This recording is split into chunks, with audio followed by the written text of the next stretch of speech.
Welcome to my YouTube channel Commander Strikes. The most revealing facts as an outcome of this ongoing war between Israel and USA on one side and the Iran on other side has completed 1 month today on 28th of March in the morning at around 8:30, and it is entered into the next month, the second month.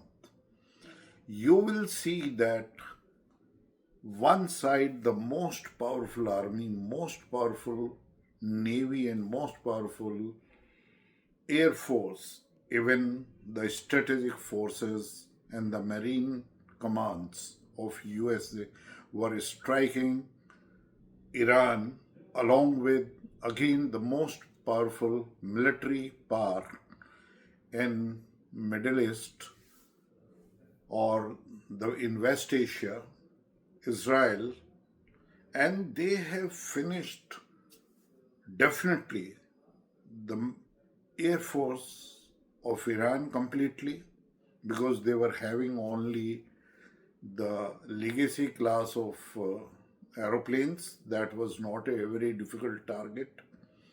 They also killed their top leadership, the second rung of leadership, the third layer of top leadership, and many other leaders, their scientists, their religious leaders, and so many IRGC commanders.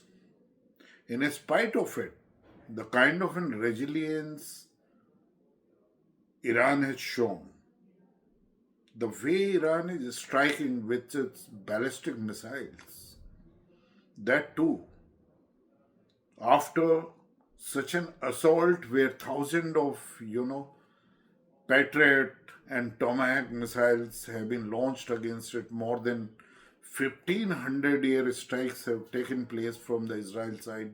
It has been bombed. 70 to 75 or 80% missile launches have been wiped out, and a very heavy destruction has been done in the length and breadth.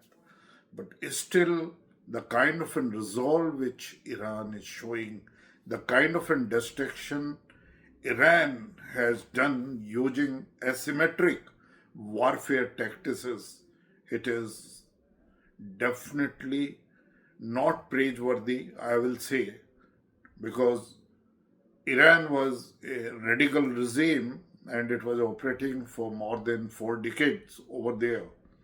And it was not good for the world as it was supporting the terrorist outfits like Hamas, Hezbollah, and Houthis. But as far as I, being a military strategist, I consider the kind of an mosaic decentralized command system which Iran used and the self sustained missile launchers, self sustained missile production facilities, and the kind of and varieties range of missiles which over a period of 20 years the Iran was making, and it is there in their hideouts, factories below the hills, maybe the 400 meters below or 600 inside the hills, which cannot be even wiped out by the mightiest bomb or the bunker strikers. And the resilience in the form of drones. Drones are definitely the Shahed 136, 137, or the advanced one, twin engine one. They are launching, but the way they have launched a missile against Dio Garcia and the way they have now hitting Israel so destructively and pinpointedly, the attack near the Israel nuclear power station, it's amazing. Just when the war started, just after 3 4 days itself, in one of my broadcasts on the same channel, I have said that the Gerald Ford, the nuclear-propelled aircraft carrier of US was hit. The barrage of missiles, those were ballistic missiles, were launched. Now today have been accepted by the President of USA, President Trump, that Iran has hit from the 17th different directions with the ballistic missiles. It struck Gerald Ford, and which was limping, removed from the war theater, and now it is resting alongside Croatia for repairs, or maybe. So before that this news would have spread from the other media, now President himself has accepted so that he can face the Americans, those who were against this war. Even he did not seek the permission of Congress. But the situation is that one side, the combination of the most mightiest power, on the other side, the asymmetric warfare planning and the strategy used in spite of taking beatings for such a prolonged period, the way Iran has hit the US bases, and the US bases in the entire Middle East, that is GCC countries, the USA has to evacuate all the air bases. Their mightiest radar station was wiped out by Iranian drones and ballistic missiles.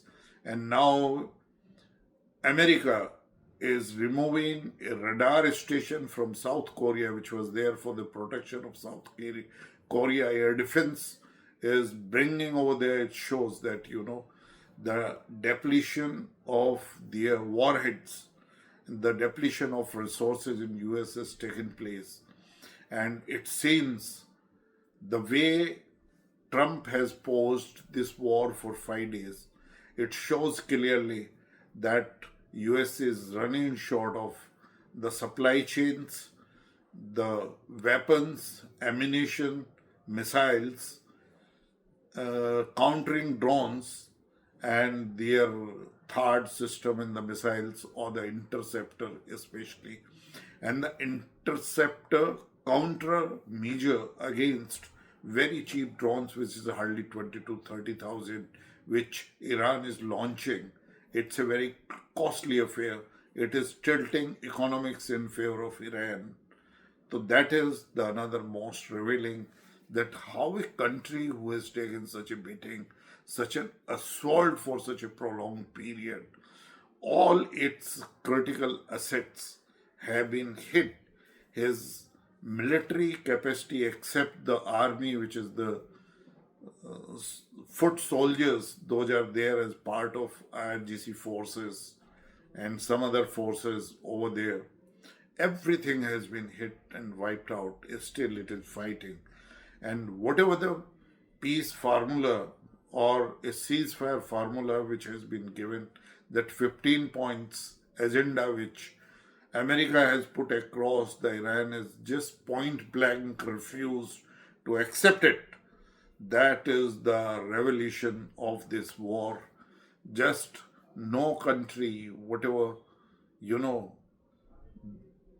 it is having lack of military capabilities and a long time facing long time sanctions, so that it could not produce openly its capabilities. But it is also the another most revealing factor. Then Russia and China has helped Iran in a big way, clandestinely, that Iran could develop such a ballistic missiles capabilities, and even real time, that satellite data, geospatial data, which is very important for tracking, spotting, targeting, navigating, and striking the targets deep inside, and every place of Israel is hardly protected. The third, the most revealing fact is that it is also very clear that Iran was definitely a radical regime which was running more than 4 decades, and it was definitely building up its nuclear arsenal, because its main agenda was that, it was posing an existential threat to Israel. It's very clear, abundantly clear, and the Iran was supporting Hamas, Iran was supporting Hezbollah and Houthis. It is very clear now the way the Hezbollah has opened another war front against Israel, and the same way now Houthis are also there, and their missile systems, drones, the entire resources have been supplied from Iran only.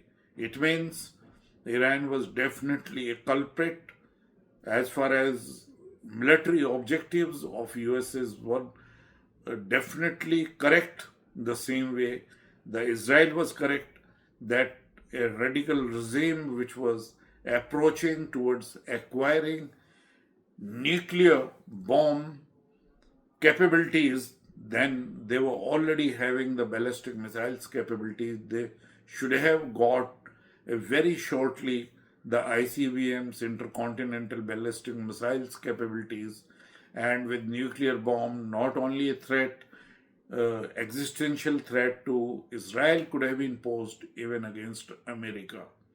So, in one way, the to containment of Iran and the objectives of America containing China as far as through oil routes has been successful. But the way again asymmetric warfare the Iran is using to its advantage in the Strait of Hormuz is looks to me that this passes for supply chain, the oil supply chain, global supply chain will definitely be constraints. Though the Indian ships are protecting, and the oil ships, VLCCs of India, those are carrying the LPG through Strait of Hormuz, and crude oil, they are being protected, and the bilateral relations between Iran and India, they are working, that Iran is allowing Indian ships go without any damage and having a free passage through the Strait of Hormuz, and they are reaching to maintain supply chain in India.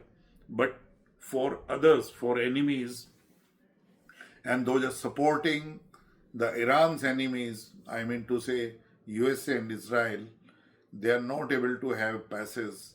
Even Pakistan ship did not have, and even China ships did have some constraints over there. The same way the island where 90 to 95% Iranian, that export oriented oil refineries, storage, and from there the ships were moving to the supply chain, supplying oil around the world, is also constraints. But I think it will be very suicidal for America if it enters the kind of an asymmetric warfare. The mine laying capabilities, very fast moving missile boats they are having, and they have hidden them in under the hills in their water channels. It looks to me that this war is entering into a very, very dangerous stage, and it could be called the World War III already, because the way the supply chains, the global supply chains are constraints, it is having an impact of 3 to 4% on the global GDP, and same way in India, Japan, or on many other countries, even more percentage of their GDP. India is at least, in a comfortable position that India is maintaining the oil supply chain and the LPG supply chain to its domestic needs and the requirements, and the way the government is supporting the oil industries and refineries by reducing or removing the excise duty from diesel from 10% to zero, and on petrol reducing it from 13% to just 3%. And the way the petrol, diesel is freely available, and even LPG and CNG is not having any constraints in India.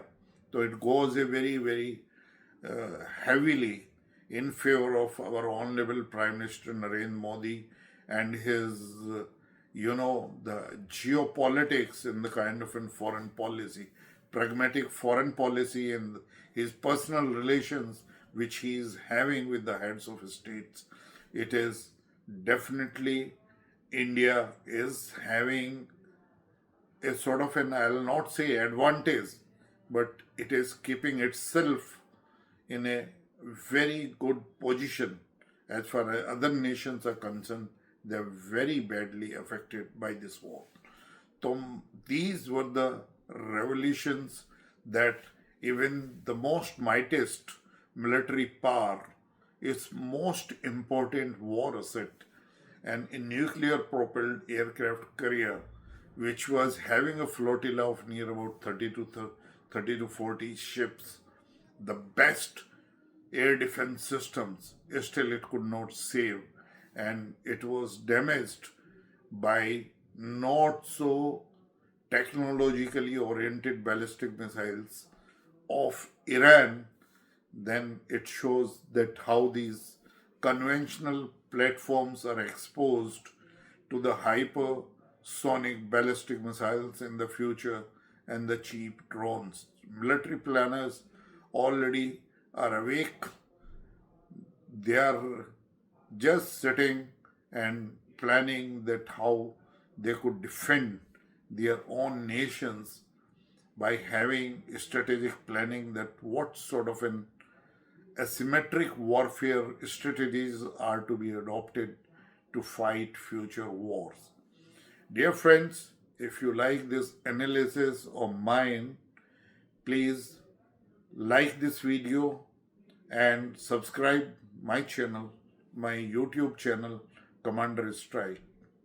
Till next, thank you very much.